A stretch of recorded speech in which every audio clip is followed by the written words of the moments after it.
This is my most recent book, released literally 2 or 3 weeks ago. It's titled, If Jesus Could Not Save Himself, How Would He Save Me? A California, Mexican, and Anglo-Midwestern Protestant Faith. It was part of a choir group. I'm up at the left-hand corner. This book was a way of kind of survival, safety.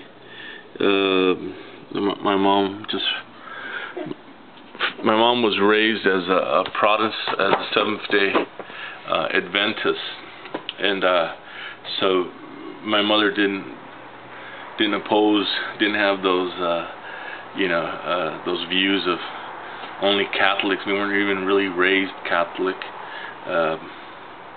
We weren't, which is the funny part. So I didn't grow up with no Virgen de Guadalupe icon in my house, right?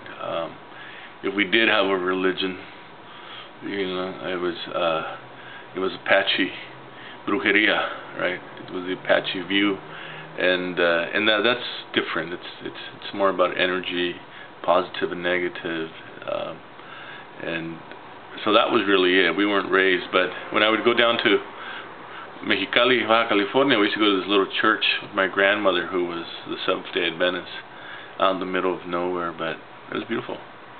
And so I had actually had exposure, but when a family friend in Inglewood, there were the Hillmans, but my friend was Mexican American. His father was white. His stepfather was white. They started converting to Protestantism, to Christian. They're all Christians, but in particular, Protestant really kind of meant like anti-Catholic.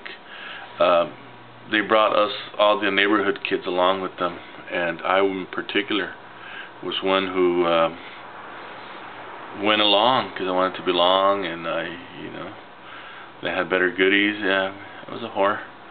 I went along because of that, and not quite sure I understood, but I in that process, that I spent 7 years, I developed a friendship with my friend's grandfather, and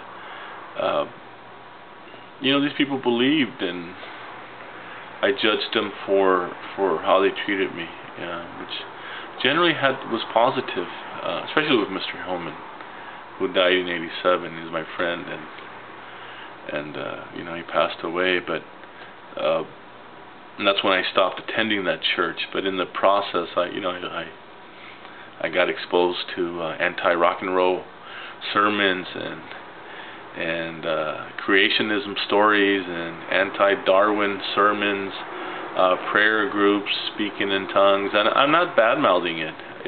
I'm looking at it more of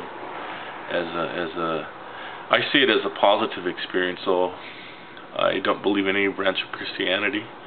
I just can't agree to their rules, and I'm an Apache at heart, and that Apache world for me continues to develop and shape who I am, and Christianity is not part of that paradigm. But it doesn't mean that I didn't learn things. I didn't learn about being helpful and friendly, and yes, these people were strict Reagan conservatives, and that's what I sort of try to demonstrate in the book. And it's not always black and white. It's not always like the Republicans are evil and the Democrats are friendly. Quite often, it's a little bit of both, and vice versa. Quite often, the Democrats are evil, and the Republicans are much nicer than they're given credit for. And that's what I'm trying to demonstrate. I only critique the incidences that I had with certain people, because it also kind of taught me about my first experience of kind of like a racialized environment emerged. Where were these brown kids coming into this white church in Westchester on the other side, north of the airport. So I think that taught me that race does matter, and like I said, some people were genuine, were really good, fabulous, spent money, went on camping trips.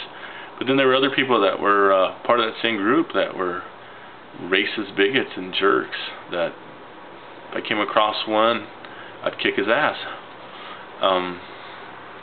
But you know, that was kind of part of my teenage formation.